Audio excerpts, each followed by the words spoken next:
Good afternoon. I am happy to be here, and Vijay, thank you for inviting me, and Ed, thank you for helping set this up. So what I thought I would do when I was asked to do this, I said, okay, so what do you want me to do? And then they said, oh, it's up to you what you want to do. So what I thought I would do is kind of run through some strategy concepts and then dive into how technology, digital technology, is impacting our notion of industries and companies, which then, of course, drive strategy. Because strategy is very driven by markets and by companies. And so there's two elements to how one thinks about strategy. And you can see technology impacting both. So I'm going to illustrate a little bit about how it impacts both. And then if you got the email, you noticed I gave you an assignment, okay? I'm probably the only one that ever did that. But I wanted you to think about the value propositions that your company offers, because that's ultimately the strategy, right? Is what is it that you want to offer in the marketplace? And the reason for that is I want to talk, I have an exercise where we're going to have you look at your value propositions and talk about how technology is impacting those value propositions in the marketplace. So without concretely thinking through value propositions, it's kind of hard to do the exercise. So that's why I asked you to think about them, or at least write them down beforehand, because value propositions aren't something that comes off the tongue readily. But anyway, let me know if you have any questions or comments as I go through my overview here. Okay, so I'll start out with the concept of strategy, right? You know, it's a buzzword, it's out there. It does have some actual over-formal definitions. The first one is sort of the classic definition of strategy, and it's a pretty long mouthful, which is the determination of the long-run goals and objectives of an enterprise, and the adoption of courses of action and the allocation of resources necessary for carrying out these goals. Now, what strikes you about that definition? Anything? For long runs. Very long run, Yeah. Okay, exactly. Anything else? The other company you said, it's got the enterprise focus. Okay, yeah, although notice there's nothing about markets or companies in that definition. Did you notice that? It's kind of generic in a way. And if you were to look at that definition, who in the organization would most likely be in charge of strategy based on that definition? The CEO, very top-down approach, okay? So this is the classic definition, right? This definition is actually a military definition of strategy. If you look at it, it fits the military perfectly, right? Determination of the long-run goals, okay? The goal in the military conflict, objectives of the enterprise, and the adoption of courses of action and the allocation of resources, which is the logistics, necessary for carrying out these goals. Yeah. Could you differentiate between a goal and an objective? I hear them used they are kind of used interchangeably. Goals, I would say, are broader and long run, and objectives can be more measurable. A goal could be like best in class. The objective would be how you would measure that. Okay, it's more narrow. But if you think of that definition, it is military. Strategy is a word that comes from, any idea where the word strategy actually comes from? It's the oldest part of business schools because it precedes universities, it precedes business schools. Because strategy as a concept came from military, and the military was there way before we had universities. So it's obviously coming from Greek, right, because strategos. And if you look at the history of strategy and the thinking in strategy, it's very military based, because this is a very age-old concept coming really from the military. So strategos is the Greek for strategy, but if you want to look at where the origins of strategic thinking and all of our concept come from, they have military origins. The classic is the Sun Tzu, The Art of War. The definition I gave you earlier was the first time somebody wrote a business definition of strategy, which was Ken Andrews in 1960, and he took the definition right out of the West Point playbook. That's where that definition came from. So we have these roots, and if you look at the concepts we toss about, they're very much military. We talk about goals, objectives, tactics, defensive, offensive. These are all strategy terms, and you can begin to see the military connotations there. So the thinking comes from there.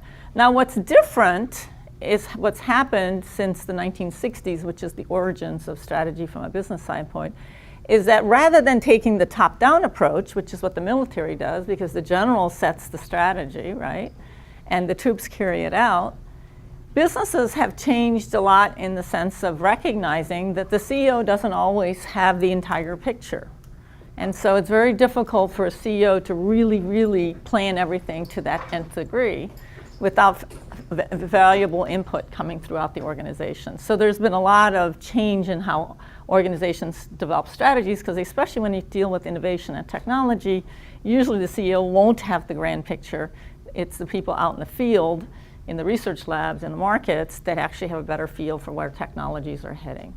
So the direction and formulation of strategy is somewhat different in most organizations.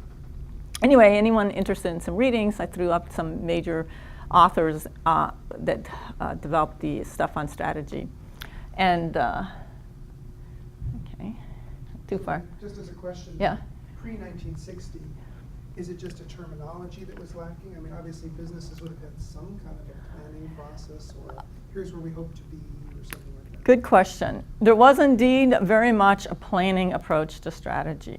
There's a classic book, which I won't bore you with to read because it's almost indigestible, written by Chester Barnard in the early 1900s, who was the head of the telephone company, which was at that time the largest company in the United States, which had a very planning approach.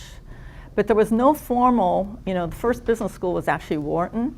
There was no formal strategy classes or strategy academic content until the 1960s. So I thought you were going to answer it in a more agricultural way. It probably would have been, which crop am I going to plant, or something like that. There must have been somebody that said, but that's planning. It was planning. That's planning, very much planning, like figuring out like a budget. Well, even budgets, the concept of budgets is all fairly recent. Alfred Sloan, one of the books I quoted there, My Years with General Motors, he's the one that was instrumental in developing our cost accounting, which is budget, standard cost, forecast, and so forth.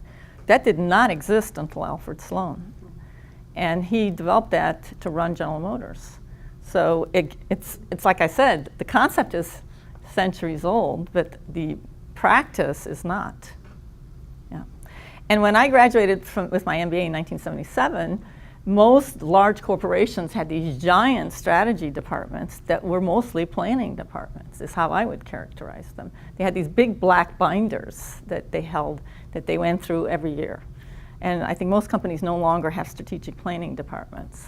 They've gotten rid of that. So, so current thinking, right? Strategy is not about doing things better, but about doing things differently. It's sort of the notion. So we have much more of a competitive orientation to strategy today. And the fact is that we think about strategy, we think about how our company is somewhat different from the other players in the market. The notion of competitive differentiation, or what we would like to call competitive advantage, that you do something better than your competitors, is what gives you the edge in the marketplace. And whether that is cost-based, innovation-based, marketing-based, it doesn't really matter, but it needs to be different, the notion of differentiation. And the other thing is that competitive advantage is based on value proposition, so something that somebody values. Because being innovative or being high quality or whatever doesn't much matter unless somebody values it. So there has to be some value in what it is that you do in the marketplace. So this is why value propositions are so central to thinking about strategy, is what are my value propositions? Okay, so strategic thinking is very central to creating a competitive advantage. Without it, companies get lost. As Vijay said, I do a lot of consulting in exec ed. And one of the problems in organizations is as you get higher in the organization, the role of strategy and strategic thinking becomes more important. This is why you're in a leadership role. But managers have a tendency to spend most of their time not doing strategy, but doing tactical things, like the day-to-day things that fill your day, fill your desk in terms of what I call firefighting, things that need to be done, and so that fills your day. And as a result, strategy and strategic thinking can get pushed to the back burner because it's not an immediate issue. But the issue is, as you go up the organization, it becomes even more important to be strategic, because by being strategic, you can perhaps eliminate a lot of the firefighting that ends up in your day-to-day basket. So it is a very important element, not just of the very top of the organization, but throughout, to think strategically throughout the organization. So, so the examples of why strategic thinking is important, I probably shouldn't have to list very many, but you know, Nokia and BlackBerry are two good examples of what happens when strategic thinking isn't all that great. Nokia at one time dominated the industry in which they were in. They were the global player in cell phones for a long, long time. And BlackBerry also had a dominant position in their niche market. And despite the fact that everyone saw what was going on in the marketplace, a lot of other competitors figured out what to do. Nokia strategically didn't make it a priority. They knew just as well as everybody else what was going to happen with analog phones. And likewise, for BlackBerry, the writing was clearly on the wall in terms of what was happening. So strategic thinking can lead to demise of a company or demise of its market. And as we said very early on, strategic thinking is very future-focused. So we're not talking about the past, we're not talking about the current, we're talking about what's likely to happen and how that's going to impact my company and how I have to plan ahead in order to take advantage, as well as to protect myself from what might happen. So it's kind of a both defensive and offensive strategy. So another concept, business model. Now this is a fairly new concept, unlike strategy. It came about during the tech boom, the internet tech boom, 1999, 2000, when a lot of new companies were writing down their business model, usually on the back of a cocktail napkin, and getting VCs to fund them. And there was no strategy, it was just strictly a business model. And that's where the concept came from, was during that era, everyone wanted to see your business model. And the business model is very specific because it talks about value propositions. So it's very concrete. It doesn't talk about a goal. It just basically says, what are your value propositions? And then what is it that gives value for the customer? How are you going to make money? Because the two may not be associated. You may give something away, but then generate revenue or profits in an alternative way. And then it also deals with the kind of activities that you're going to do and have to do in order to provide that value proposition. So what are the activities and processes you have to put into place? So this is what we call a business model. So if you compare a business model to a strategy, it's what you would say, how would you describe a business model compared to a strategy if you had to say, what's the difference? This is more cookbook, isn't it? It really kind of specifies very easy, like if I put a strategy up there, it's sometimes difficult to tell which company it is because the strategies can be very broad, like deliver the quality food in a convenient way. How would you know who that is? It could describe multiple players, right? But when you start to list a business model, it becomes very clear who the company is based on the business model, because it's an articulation of an organization, really what they're doing. The how and the underlying resources and activities. So it's very specific in the sense of telling you what it is that you're going to have to do to deliver the how, right? How are you going to become the best in class, or how are you going to deliver a value proposition? So Margarethe, one of the reasons, you mentioned that this happened during the internet boom. But one of the reasons it happened during the internet boom is because we could put new business models together in a way that these guys deal with every day in this group. Right. So the idea was you're defining a value proposition in a new way. So that's why you start with the value proposition, but very much so. Because the internet upended a lot of industries on the retail side in 1999, 2000. So the business model was, what are you going to provide? What is the value proposition? How are you going to do it? And then how you're going to capture rent, how you're going to make money. Okay, because a lot of these companies separated the two activities. I would say too that it's, in many cases, the product itself is not that differentiated, but it's the method by which you're delivering it, or, so like, let's say if you're on Shark Tank, you say, I make soup, and we're gonna deliver it on a monthly subscription basis to your front door Right. in a fancy jar. Yeah, and so that the value proposition isn't making soup anymore, like Campbell's, but the value proposition is very customized, convenient, tailored to the customer. You know, it becomes elements that are the differentiator. And it may still be the product, but it's not the product alone anymore, as you point out. It's the overall experience of delivering the how. It becomes part of the value proposition, right? And if you think about it, this is very different than in the prior sort of product versus service era, where you had a strategy that was, you had a product and you had a product differentiation, and or you had a service differentiation. And here they're kind of marrying, and you're beginning to see differentiation based on features and things that were not part of the original product. Things like convenience, delivery, customization, which all were enabled by the technology.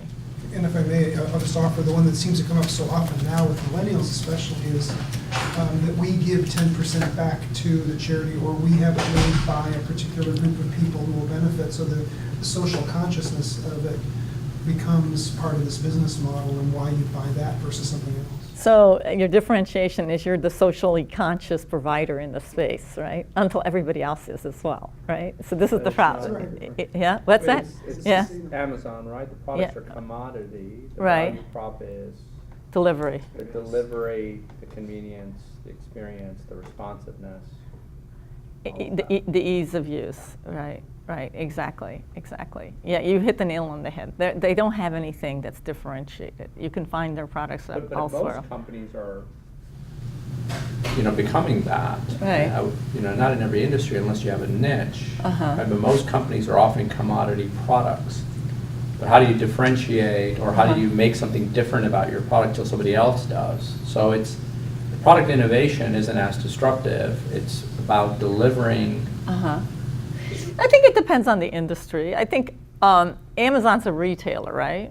So from a retail perspective, they're all selling the same goods, but they're not making any goods, or they used to not make any goods. Let's put it that way.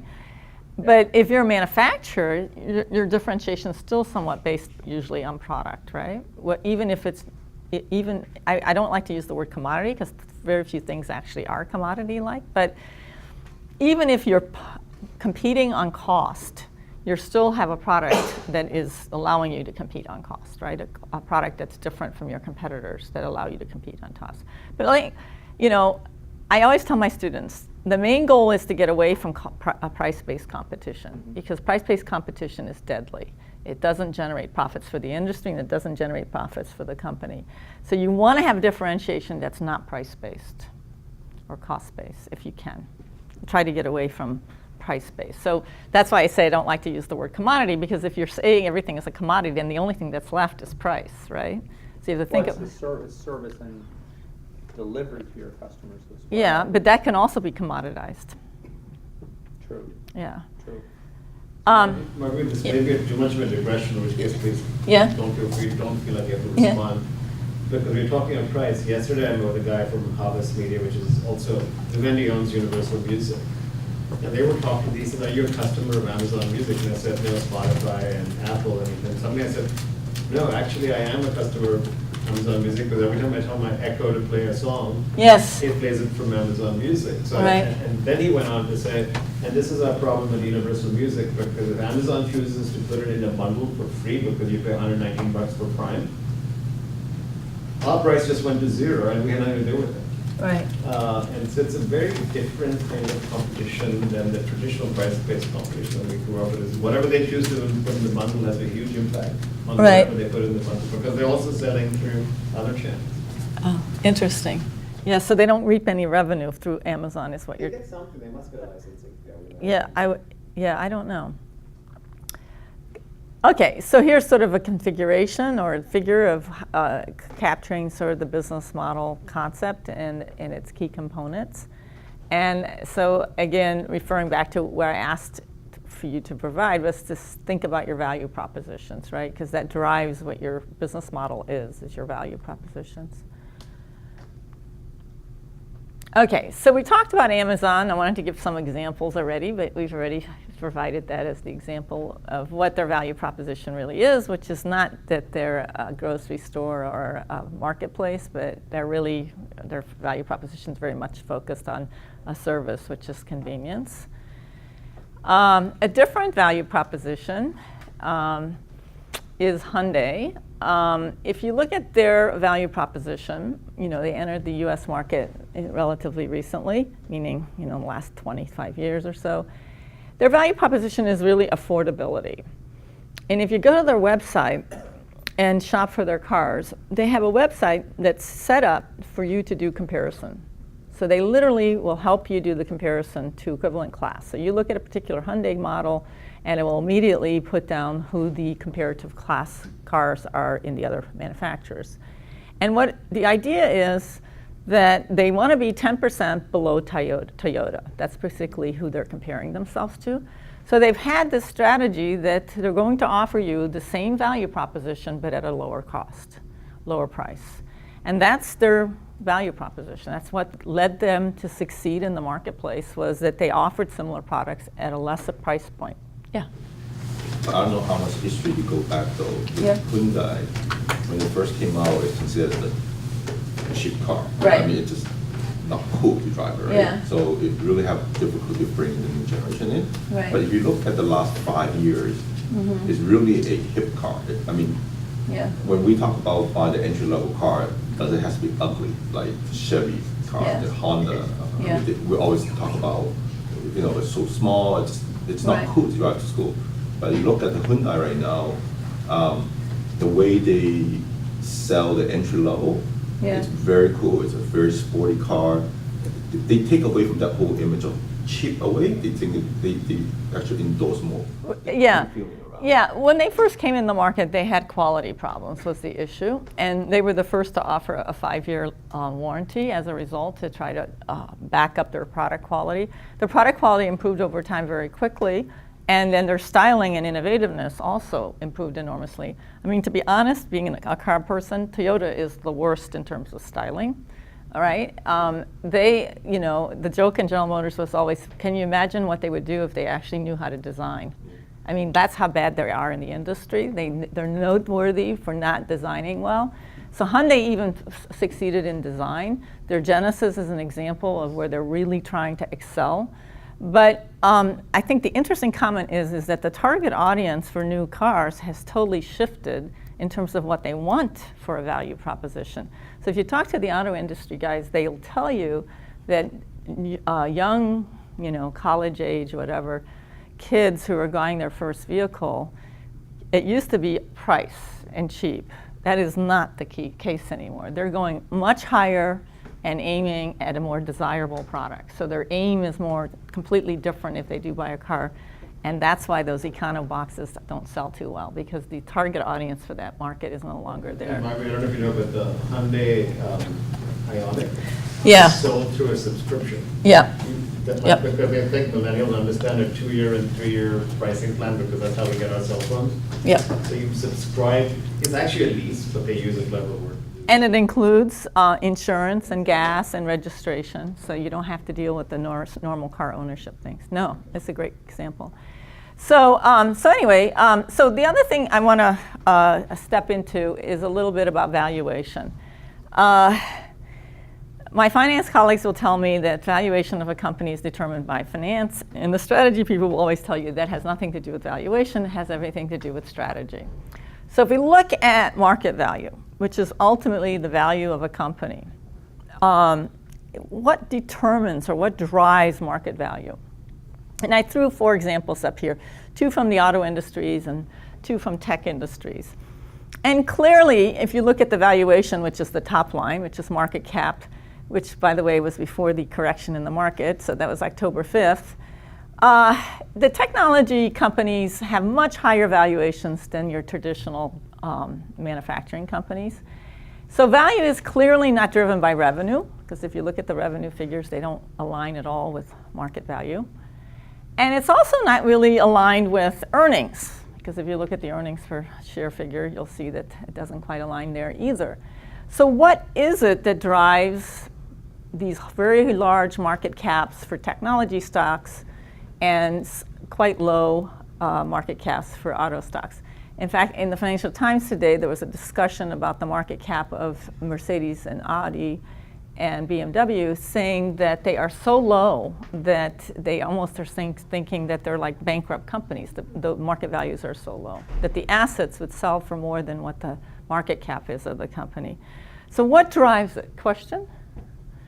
What drives these market valuations in these companies in the market? Ideas? I know I'm not addressing CFOs, otherwise I'll get lots of answers. Demand? Huh? Demand for what? The product and service. Okay, so what you're getting at is market, right? You're talking about market growth, right? So two of these firms are in what we would call mature markets, which are basically replacement markets. And two of the firms are in what we would call high growth markets. So it's the nature of the market that they are in that's driving a lot of this anticipation, right? So there's very much a market factor, which is why the entire auto industry has very low market caps, right? How do you explain Tesla? Huh? How do you explain Tesla? That's a good one. Well, okay, so it's obviously not market growth because the overall market is not growing. So what is it that drives Tesla's valuation? Not Elon Musk, but tell me. Most of it, I think, is driven by kind of your perception of where that organization is headed. Okay. So Because it's company a lot of this specific. yeah, and a lot of, I mean, like if you just follow the markets, very little is driven by PE and all that stuff anymore. It's basically, it's not how in demand your products are, it's how in demand your stock is that basically determines the value. Okay. Well, the reason why the stock is in demand, though, is because people have expectations, right? Right. So one of the expectations is that the market you're in is growing.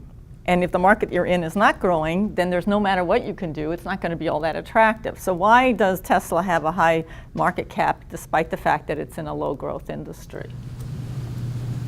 So they're acquiring market share and they're ballooning the potential market. Okay, exactly. So the idea here is that they're in an unattractive industry, but they're in an attractive segment of that unattractive industry, which is the electric vehicle, luxury electric vehicles. And there's expectations that they're going to dominate that sector.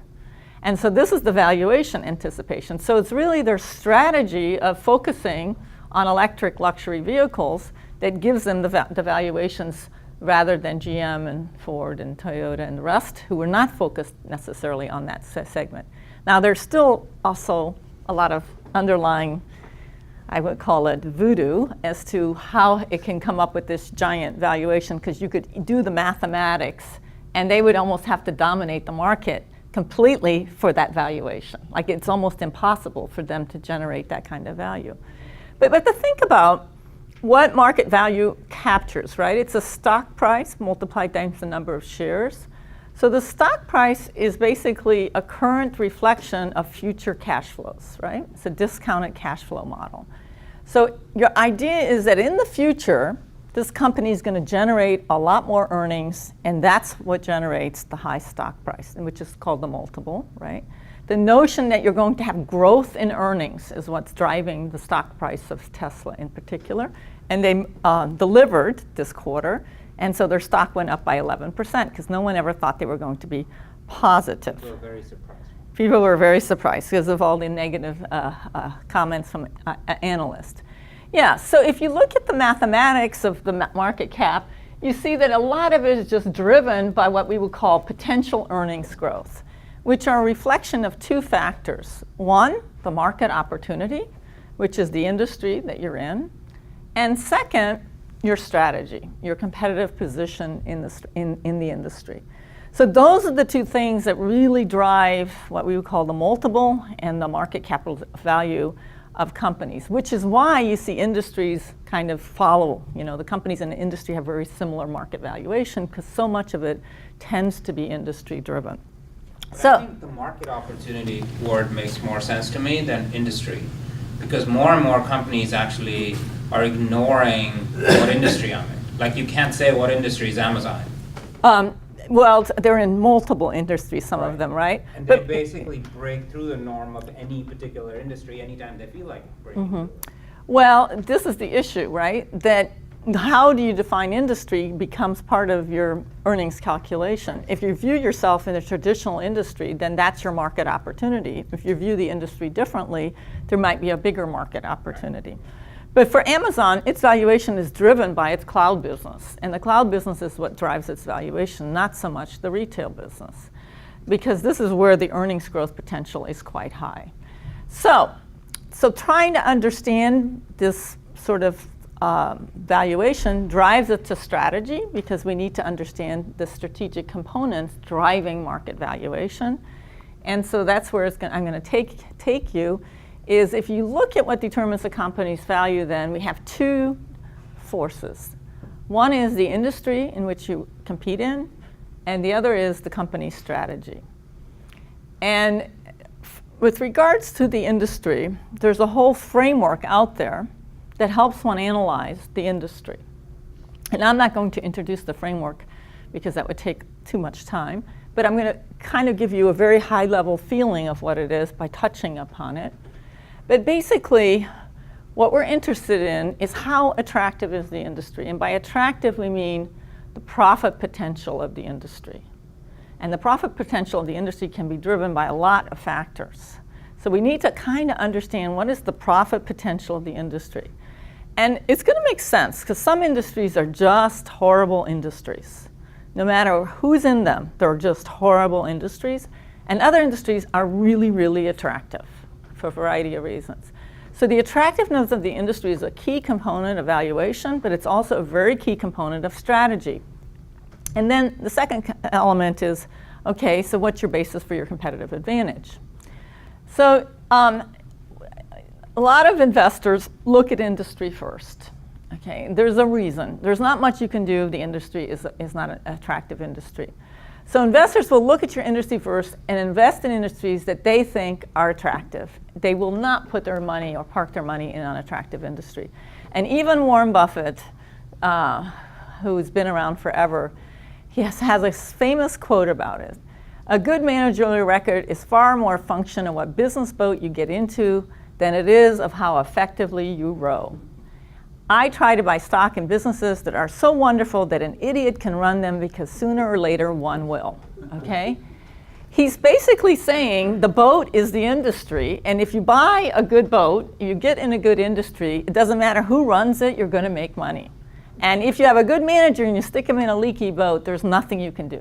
So this is sort of the issue here. And VCs operate very much the same way. They're interested in the space in which you're operating, because that's what's going to drive valuation. So it kind of all ties together. This is the framework I was alluding to. It's the Porter framework. How many of you had heard or seen it? Okay, good. I would hope so. So it's called the Five Forces model, and I'm not going to go into it, but I just want to give you a sort of 2-minute overview. But basically, if you think about it, the box in the middle is the industry, okay? So, if you look at the industry, you're looking at who are the players in this industry. The box in the middle is an industry. So as an example, I'll throw in the soft drink industry. This is the soft drink industry. So who's in the industry then? Coke and Pepsi, exactly. Those are the big dominant, okay, in the US. Okay, and what we call this model is a Five Forces model, because what we have is we try to analyze the industry in terms of the forces at work in the industry. So one of the forces is the bargaining power of buyers. So if buyers have a lot of bargaining power, that makes it very unattractive for the industry. So how powerful are these buyers is what will determine their bargaining power. So buyers in buying soft drinks would be who? Stores, okay, very good. They are not consumers, okay? They are usually, there's an intermediary between the product and the consumption, right? So here we have grocery stores, restaurants, you start to look at it, there's an awful lot of industries that actually buy soft drinks. Airline companies buy soft drinks, universities, schools used to. Yeah, okay, so there's a lot of industries that are buying beverages, right? So it's how powerful are these buyers that can exert pressures on the industry is one force. On the other side of the supply chain or the value chain, we have the suppliers. And in the beverage industry, again, there are lots of suppliers. If you start to think about what do you need to actually make soft drinks, what would be the principal suppliers? Sugar. Huh? What else? Sugar comes up first. But start thinking about it. What cans, okay? Bottles, right? Plastic, right? You start to think about it, there's several industries on this side of the value chain. And, interesting fact, 45% of the cost of a can of soda is the can itself, not the product. So it's a significant component of the total product, not just the product itself. So again, the question is how much power do these suppliers have and how much pressure can they put on that industry? That's going to drive the nature of competitive forces in the industry. And then we have threat of substitutes. And for threat of substitutes, if you start to think about it, there are an awful lot of substitutes to soft drinks, right? Sold in the same distribution channels as the product itself. And so you could argue that there's lots of substitutes, but some of them are more threatening than others, like milk and coffee and liquor are not real good substitutes, but water, juices, carbonated water, energy drinks become pretty good substitutes for soft drinks.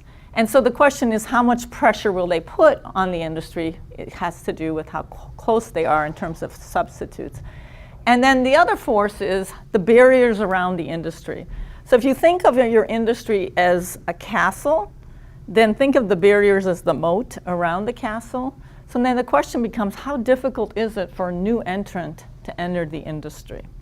And this is by far the most important force driving profitability in most industries, is the barriers to entry. This is why restaurants and dry cleaners and most any kind of retail is an industry that has low profitability because there are no barriers. It's very easy to open a restaurant. It's the highest failure rate of any business because so many people enter it. So likewise, any kind of retail operation is usually pretty easy entry. On the other hand, you talk about making aircraft, there are 2 providers in the world, right? Huge barriers. Ditto with auto, there's about 15 global providers. So you see these industries that have significant barriers and that determines the nature of competition. But this framework is very useful to sort of think through what's happening in this framework as a result of technology. And that's what I want to get into, is what happens when technology starts to impact this industry framework is it changes the competitive forces. And that means it can be an opportunity for new entrants to enter. It can be an opportunity for buyers or suppliers to gain more power or to lose power. So there's all sorts of things that starts to happen when you're talking about technology with this framework. Questions? Okay, that's my 2-minute on forces. So now I want to talk about the role of technology and what the implications are from a strategic perspective. So I'm sure you've seen a slide like this before, but I'm going to use it to talk about markets and markets from an industry standpoint, right? So when you have this merging going on as a result of technology, it alters markets. It alters industries. And we've seen this happen, but it changes the rules of the game. And that's where I really want to focus is how does it alter the markets? So we know that some of the underlying benefits of technologies have to do with connectivity, which means that it can lower your distribution, lower cost of coordination, makes it easier to communicate, enables mobility. These are all technology advantages, right? And in addition, you can make better decisions because you have data that you didn't used to have. And as a result, you can identify things that you didn't know about, like opportunities. So if you think about that impact of what that does in the marketplace, it begins to fan out, and you begin to see that it has significant implications for industries. Because all of a sudden, the nature, every industry has this, right? Every industry has distribution, coordination, communication, and decision making based on data. So if you start to change the underlying things that make decisions, you start to change how industries operate. So which industries are going to be disrupted most? Everyone knows retail has been, and media has been. But if you look at estimation, one of the biggest industries that's going to be impacted is the consumer financial services space, which in the United States up to this point hasn't been impacted very much. But if you go elsewhere, you see it has had a much bigger impact. Likewise, education and healthcare are other industries that are likely to be subjected to major technology disruption. So, one of the big things about technology is that it allows new entrants, right? In other words, industries that used to have big moats around them, all of a sudden, players coming in with completely different capabilities can enter the industry. And the example I'm using here is obviously the auto industry. But what you have happening is you have players that were never in the auto industry, had no intention of being in the auto industry, all of a sudden trying to enter the industry through their own businesses. And they can do that because they're not competing on the same level as the players. They're not necessarily interested in building a vehicle. What they're interested in is building the software and what you would call the technology underlying a new vehicle experience, whether it be car sharing or an actual vehicle. An example, I just saw, I think yesterday, a couple of days ago, Dyson, the vacuum cleaner maker, Yes. opening up Electric. a plant. Yes, in Singapore. Now, I didn't know Singapore had any land for a plant. That's what I was kind of surprised at. Where did they find a cheap place to put a manufacturing facility? They must have had some kind of tax deal. Yeah. Yeah. So you have Dyson, who makes vacuum cleaners and hair dryers, going to make an electric vehicle. And a whole slew of other competitors in there, right? And Tesla came into this industry not through self-driving so much, but through electric as well. And again, how were they able to enter the industry? When you think about it, they didn't utilize the dealer network, because the dealer network is one of the biggest barriers in the industry. And so they again went into the industry in a non-conventional business model, not following the industry. Can I touch on your second bullet? Yep. I think if you take company against company, capital spending, let's say Tesla has a different model for selling the product, but potentially another company could replicate that. Right. The thing that your second bullet really hits me about is when you have a swarm of companies coming at you that each have a little bit of capital, but collectively have a lot of capital, and they're attacking you on all fronts, you're fighting battles everywhere. Right. And that, I think, to me, has been one of the more surprising elements of how technology has come at it. Because you hear people not talking about one big giant competitor now, they're talking about lots of little startup companies and how they're... And that are very well funded, I think, is the other issue. Usually, historically, new companies wouldn't necessarily get funding until they showed earnings.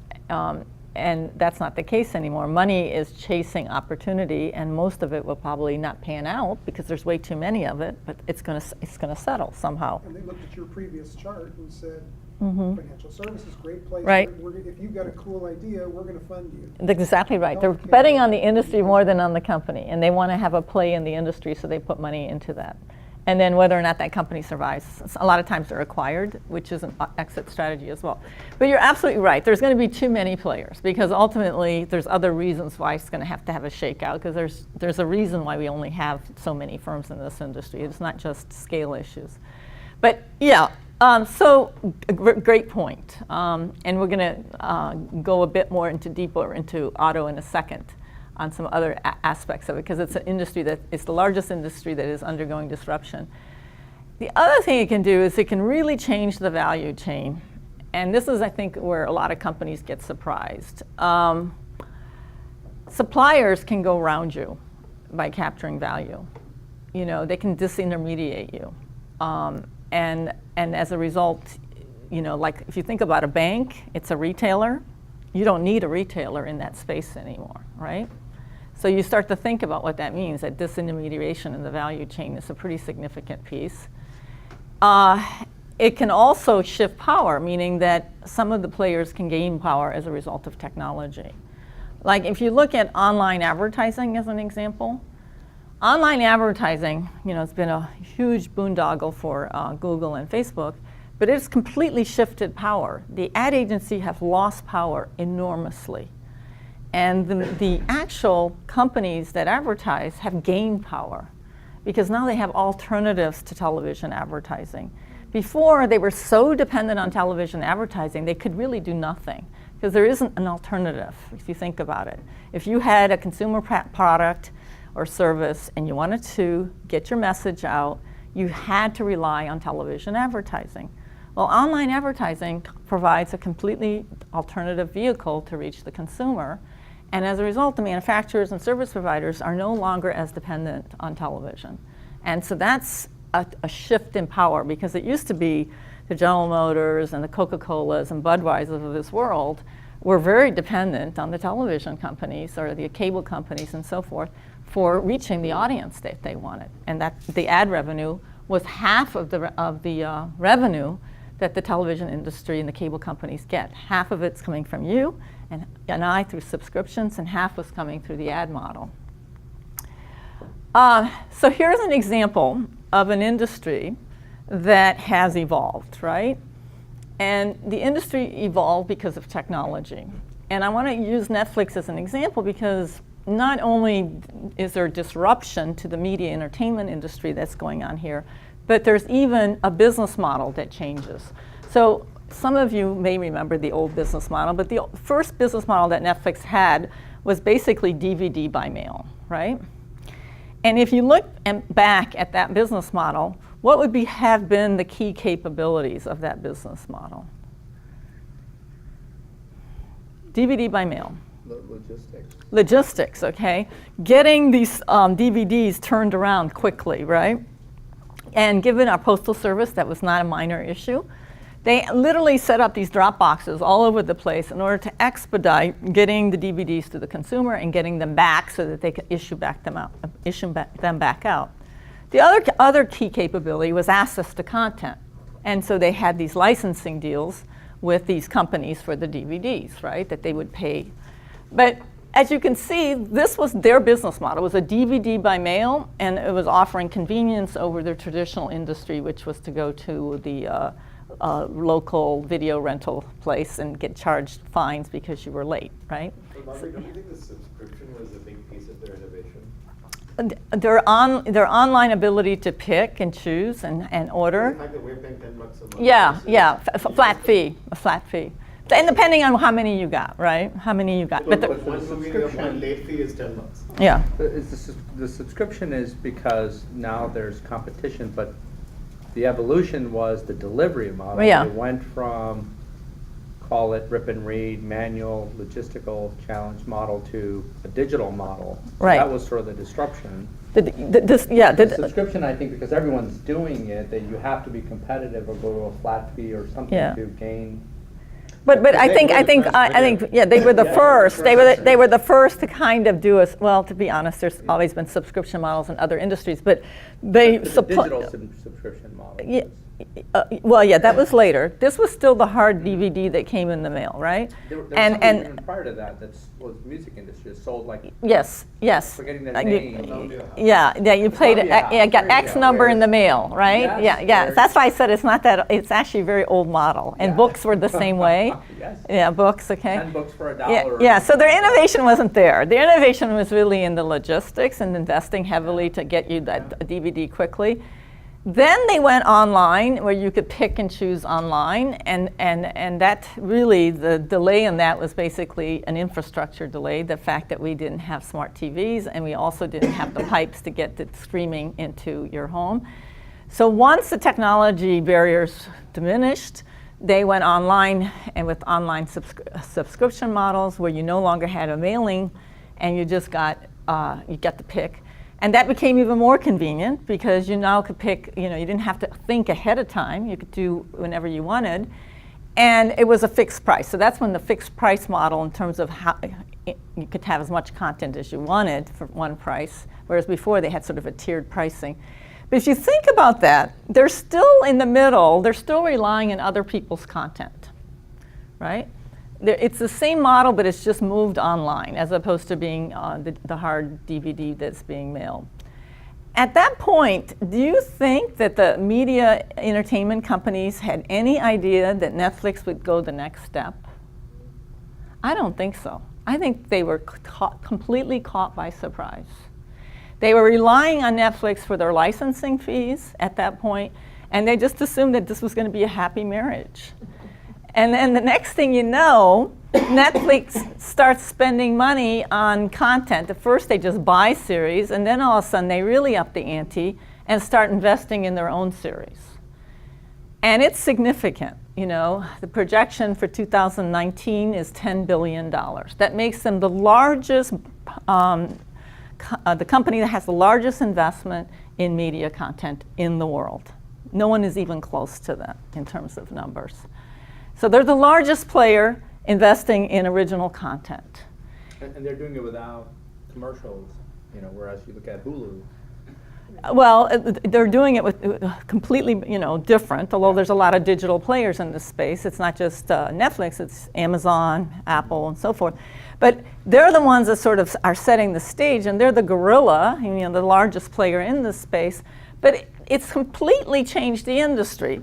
You know, the business model, the industry, everything has changed as a result of digital media entertainment companies. And just to give you an idea of how significant this is, I mean, this is an industry up the road from us.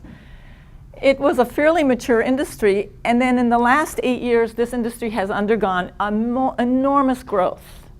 Enormous growth in terms of demand, the number of series. The number of television series has tripled in the last 6 years. And by television series, we're not talking about just for television, we're talking about series for any digital or television or cable. But for a long time, it was flat. And there's a lot of ramifications, but just to give you one idea of how big Netflix is in this game, they built their own production studios. They hired Ryan Murphy for production talent. Now, you and I would have no clue who Ryan Murphy is because we're not in the industry, but he's getting $300 million for 5 years. No one has paid this kind of money to talent in this industry ever. So they're setting new records on all fronts. And by upping the ante and buying the best in the industry, it's going to become an arms race. And that's getting back to this point. Yes, you have lots of players, but not all of them can have deep pockets, right? And so ultimately, it comes down to who can buy talent and who can actually produce content that people want to see and then has the viewership. So it's had huge implications for an industry. This is what took people by surprise. Because TV, not even just a few years ago, was still called like the vast wasteland. Right. And now there's a lot of us who have favorite series and we binge watch and we do these things, and there's really good quality out there, things that really get your attention. I mean, who flies on a long flight doesn't download something to watch? So this was the surprise. I mean, Muzak, for example, had the model where they said they didn't want to pay all those licensing fees, so they created content, but they created kind of crap content. Right. They're creating really good stuff. Because the talent, because of the talent that is you know, the joke in the industry was that good talent was doing movies and TV was always second class. That's not the case anymore. The talent is actually making series and doing stuff for the likes of Google and so forth, or likes of Netflix and so forth. Freedom by companies like Netflix. Yeah. Netflix to actually do what they want. And buying the talent. It's no longer disgraceful because this is where the money lies, right? It's very much this thing. So, you know, just to finish the picture, they're in 190 countries, 120 subscribers. That was at the end of 2017. I don't know what the numbers will be at the end of 2018. I did a lot of traveling this summer, and I could not believe the Netflix billboards everywhere I went. In Spain, in Brazil, they have original content in those countries. They are a big producer of content in countries, not just the US. It's worldwide that they're producing content. So pretty big dominant player. You can see where they're not, okay, basically. And that's because there's a big moat around that market. So anyway, so digital technologies need new business models, right? One of the things that happens with digital is that it requires a different way of competing in terms of thinking about your business model. And one of the ways of rethinking is how to capture value, because traditional models may no longer be sufficient in thinking of where capturing value occurs and how to provide what we would call the value propositions to the customer.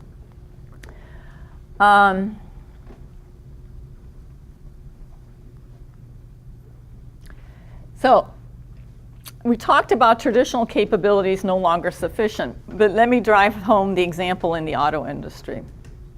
It's the largest industry in the world. It's the largest industry being digitally disrupted as we speak.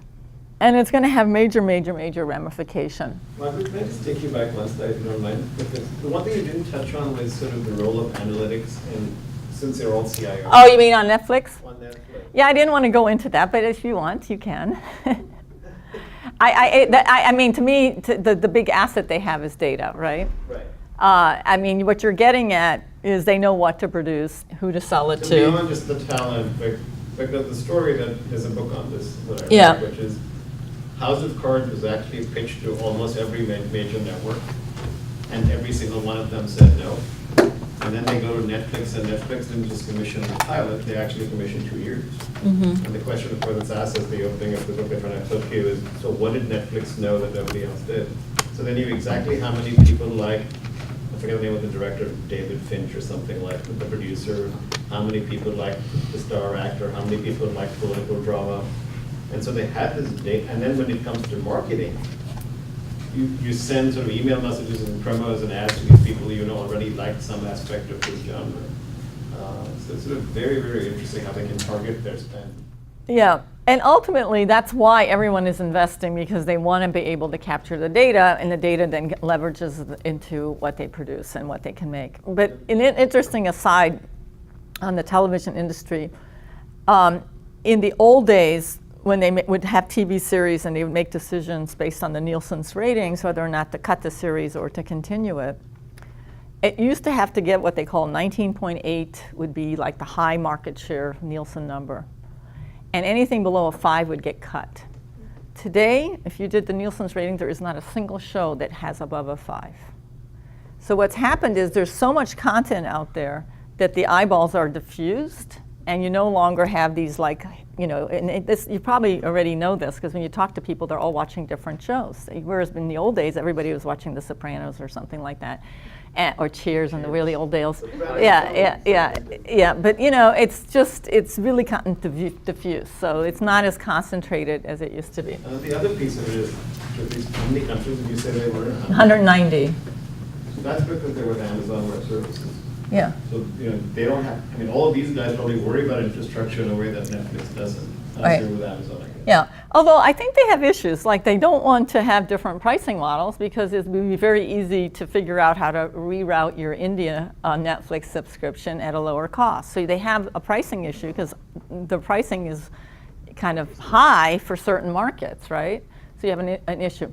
But let me move on to auto. So you look at the auto industry, it's the largest industry being disrupted. It's having huge ramifications for the industry as well as for the firms in the industry. And you know, to sort of talk about what really is happening here is that the industry doesn't have the capabilities which it needs in order to survive. And so it's scrambling to develop those capabilities because you know, if you think about the auto industry, what would you say are the key sort of traditional capabilities in this industry? What would you say are the key capabilities in the auto industry? I'm going to go back to this slide. What would be, if you're successful in the industry, to be successful, what would you need? You all drive cars. What do you need to be a successful car firm? Well, quality is one of them. Okay, product, right? You need a product that is known, you know, quality, design, whatever. It's a product. You have to have a high quality, well-known product, okay? Other things. Distribution network is key, right? If you don't have distribution in this industry, you're never going to sell anything, right? Distribution is very important. And what else? Supply chain. Global supply chain, right? Well, it is a manufacturing industry, and it's got huge economies of scale. So you have to have manufacturing economies of scale, right? So you think about what they have. You have to have a brand that is established, recognized, and a product that supports the brand, distribution network, and manufacturing economies of scale. This is why it's a global industry, because these things have to be global in order to really be sufficient, right? It's a huge market. So companies have global supply chains. They produce all over the world. They have a global brand. They have manufacturing economies of scale that are very large. Like a minimum efficient size plant is not small in this industry, right?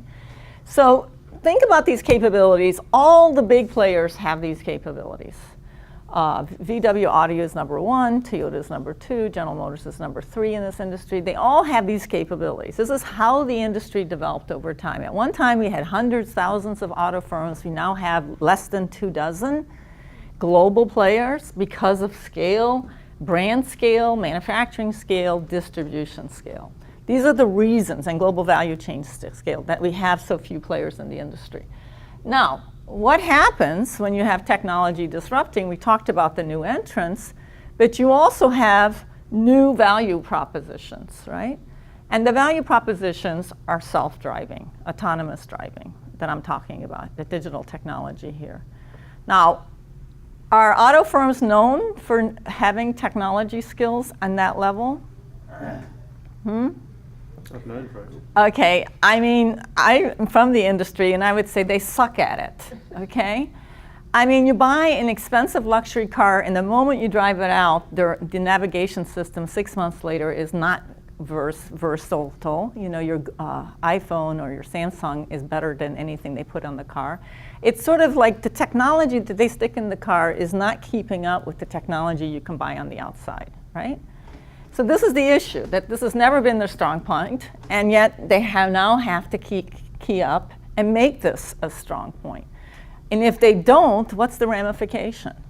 What will happen if they don't develop capabilities here? Tesla and Google will eat their lunch. Huh? Bridges across the moat. Yeah, bridges across the moat, yeah. I mean, you know, the CEO of Mercedes or Daimler-Benz said it eloquently. He does not want to become the Intel of the industry. What does he mean by that? He doesn't want to become the Intel. Dinosaur, I mean, absolutely. Well, Intel is not a dinosaur, but what is the Intel of the industry? Intel is making the commodity chip as opposed to the computer, right? Or the phone or whatever, right? They don't want to lose the value propositions that customers want. They don't want to become just the add-on, right? So they have no choice. In their book, they've recognized that this is real, that without it, they will not survive. And so they've started to invest in the autonomous sector. You know, if you look at the investments that they've made, I'll give you an idea. If you look at the capabilities that they have to have is for autonomous driving is basically the ability to gather, sense, response, and utilize data, which has never been a key success factor in the industry. And to have that data, that means connectivity, that means utilizing the data to figure out, you know, how the car should respond, all sorts of things. So as an example, Audi, Daimler, and BMW jointly acquired Nokia's mapping assets for $3.1 billion. Now, why would they spend $3.1 billion buying Nokia's mapping assets? Because Nokia had the equivalent of a Google Maps, right? Well, think about it. What do you need in order to navigate an autonomous vehicle? What's a key link? Like, how does Uber even survive without Google Maps, right? So you begin to see that they don't want to be dependent on anyone. So if they have a choice, they'll buy the asset. Similarly, the German firms are all in a consortium to prepare themselves for 5G. They're working with the telecom companies to have one standard, one platform for 5G. 5G is how this is going to happen. We can't do this in the 4G world. 4G has got a latency problem. You know, I drive Newport Coast. There's 3 dead spots, okay? A car cannot have dead spots when it's self-autonomous. So we have to have a 5G world in order for self-autonomous. The auto industry is working with the telecoms and the computer companies to come up with a standard that will facilitate a self-autonomous vehicle. And then there are other investments that obviously are being made by General Motors and the like, but General Motors has made a big effort in going into Cruise. You know, they bought Cruise for, they didn't pay that much for Cruise, $1.3 billion, which is their self-driving unit. And I don't know how many of you saw recently that Honda is putting $2 billion in. And prior to that, into Cruise. And prior to that, SoftBank put $2.5 billion in for 19.6% share. So there's significant investments being made in the industry in order to get there, right?